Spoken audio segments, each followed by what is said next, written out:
Hello again, Fish-a-lots. In this video, our fishing mission is to cover the 5 critical steps that everybody needs to know so that you can go out there and catch white perch like a well-oiled fish-a-lot machine. Now, if my time in the military has taught me anything, it's that mission success comes from being brilliant at the basics. And so in this video, we're going to build your skills from the ground up, saving the most important tactic, the most lethal tip for last. Now, here's the catch. If you skip any one of these steps, these are going to be the building blocks that are going to lead to that core fundamental skills you need to catch white perch or any fish each and every time you go out there. So if you skip one, it's like breaking the link in a chain and you're going to jeopardize your fishing mission success. So if you're ready to get out there and catch loads of these hard-fighting, hard-hitting, wonderful, tasty little fish, let's get into it and let's get you dominating the waters out there. Now, the first tip here, the first tactic is to know your fish, okay? Now, being brilliant at the basics doesn't mean it's easy, doesn't mean it's beginner. It means that you're literally got to be brilliant at some of the smaller things so that they lead up to the bigger things, which is catching loads of fish. And so knowing your fish is really the first step here. Now, there's a ton of information out there which bogs us all down and confuses the hell out of everybody. But basically what you need to know is 4 essential things. You need to know where the fish's comfort level is. You need to know how they have easy access to food or where they look to find easy access to food. And you have to know where they're seeking protection from their own predators.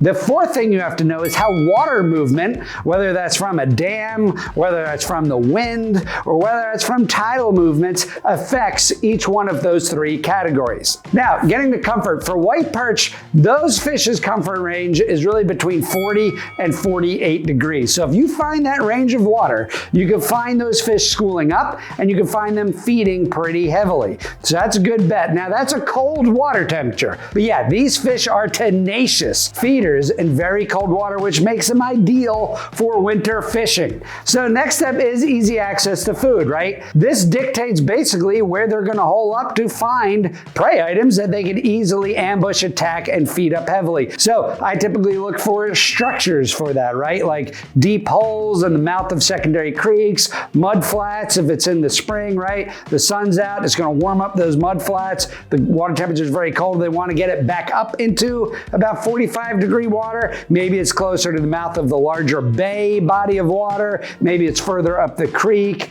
Okay, so now you see comfort and access to food is weighing in. Now, speaking of access to food, let's talk about their prey items. You're talking about crustaceans a lot of times. Things like mud crabs. Grass shrimp is a huge prey item for these fish, and they're around all winter long, by the way. Don't make the mistake of thinking that crabs and shrimp and little minnows, they just hibernate, bury themselves in the mud. They're not accessible until the spring. That is not how it works. So those prey items are also looking for a little bit warmer water, and they're also looking for not expending a lot of energy. So they're up in grass lines. They're in areas where the tide or water movement is not going to sweep them into their predators, like white perch. Next up is protection from their own predators. Just like a grass shrimp doesn't want to be swept in a heavy current, a white perch is not a huge fish, so they also don't want to get caught in some heavy currents where they can become prey for things like striped bass, bigger fish moving up the food chain. Resident striped bass and resident white perch and those resident grass shrimp and mud minnows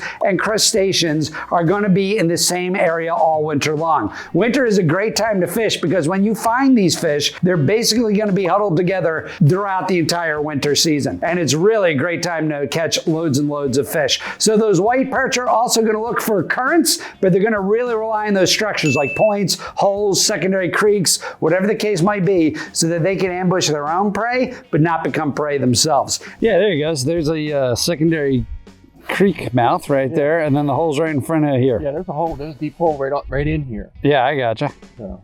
And then this looks nice too. See, there's the current ripping around this point right here. Yep. That looks good. Yep. Yeah, see? Got him. I'm all right. I'll just stay under you. Yeah. Stay under you. There you go. Oh, I missed him. Another one. There you go. That's a nice one too. There you go. These kind of fish from suggest we come here. That's a nice fish there. And we can catch some fish. You did. I'm trying to reel in my fish. Let's steer you wrong. Trying to reel in my jumbo. Oh, look at that. Here. Now we're catching. Now we're getting the big ones. So, what'd you catch yours on? Bloodworm? Yeah, bloodworm. Open your mouth, bud. Crab, right in front of the boat, right here. Yeah, that's where I got mine. There you go. That's a big one right there.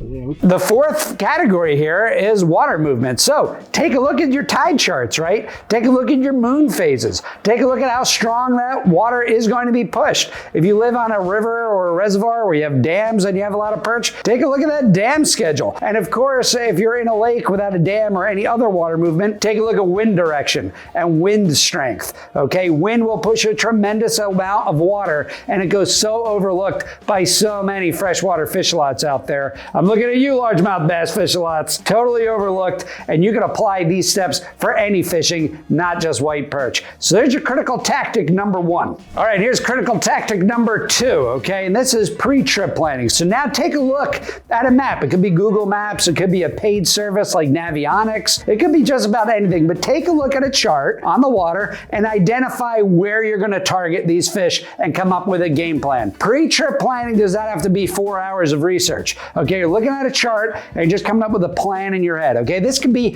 15, 20 minutes tops. Okay, so you're knowing that you're winter white perch fishing, for example. Okay, for me, maybe I'm going to look for a little bit of those deep holes. I'm going to find my A plan, my B plan, my C plan, and my D plan, my backup plans. I'm going to hit my A plan first. That's going to be my primary mode of attack. And if that fails, I'm going to go up to my backup plan, right? Mike Tyson said it best. He said, everybody has a plan until you get punched in the face. Well, fish are notorious for this. So come up with a plan, hit the water, but have a series of backup plans. Let's take, for example, winter white perch fishing. Again, I'm freezing my tuchus filming this. You could probably see the air coming out of my mouth because it's so cold, but it's a great time to catch fish. Those fish are going to find more stable water temperatures in deeper pockets. They're also going to find easy access to food with those secondary channels, those mouths of the channels. So when you have water come out of there, those perch can lay in those deep holes and ambush those fish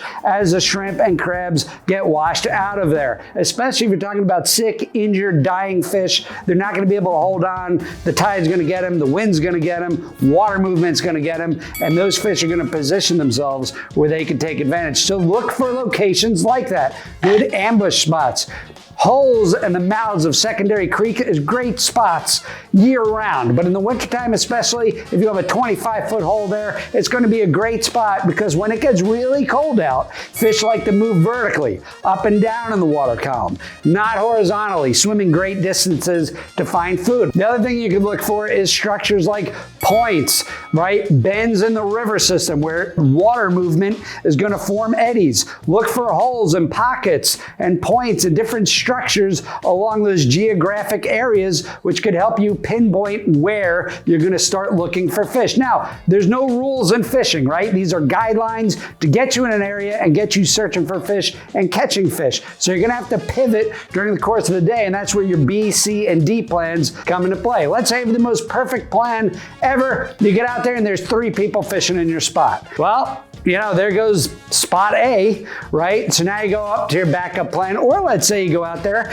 and you hit your perfect spot and there's just no signs of life. There's no birds, there's no signs of bait, there's no signs of food. Don't waste a ton of time there. Move on to your next spot, move on to your game plan. So don't forget your pre-trip planning. It's all about efficiency out there, fish lots. And all right, so this brings us to our critical tactic number 3, right? You did your research on the fish, so you know it's fish's comfort, access to food, protection from predators. You know how water movement's going to affect all those things. You did your pre-trip planning, right? You started to look at some spots, hone in where you're going to start to look for these fish.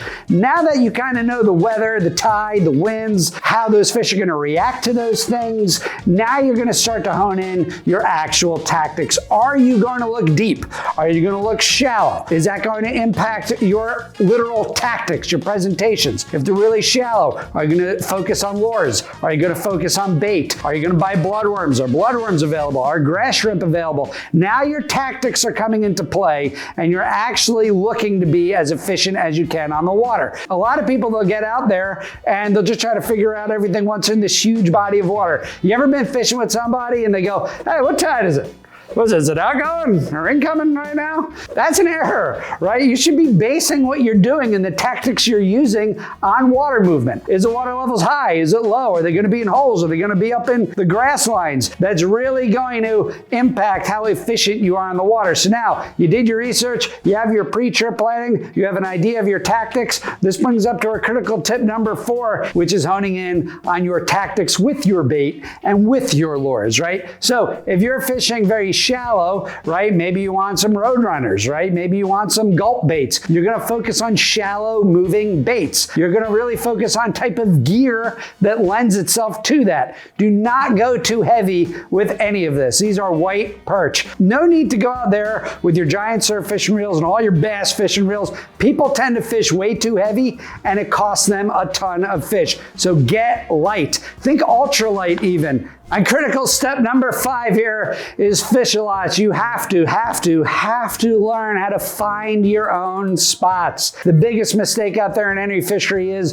thinking there's like a magic spot out there where Bob always catches fish because he's got those honey holes, right? That's a bunch of nonsense. Look, you have to find these fish, these active feeding fish. The 90-10 rule, fish-a-lots, right? 90% of your active feeding fish are going to be in 10% of your water. And I hate to break it to you, but in the wintertime, when it's really cold out, it's really like the 95-5 rule, right? That water gets smaller and smaller where those fish are going to congregate and feed. And look, you can have the best baits in the world, you can have the most expensive equipment in the world, and you can even buy your baits and your lures from a magic store that sold Jack his magic beans for his beanstalk, and you're still not going to catch anything unless you could find those active feeding fish. And that's where all the steps up until this point really come into play. Okay, knowing your weather patterns, knowing the nature of your fish, knowing where they're looking for food, knowing where they're looking to get comfortable. Now you have everything you need to find those spots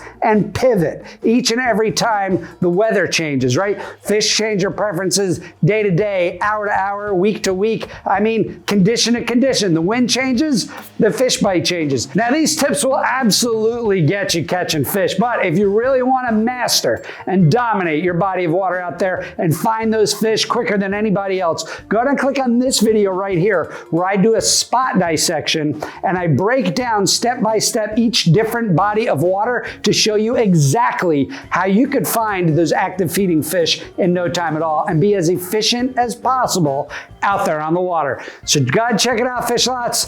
Thanks for tuning in, and I'll see you out on the water.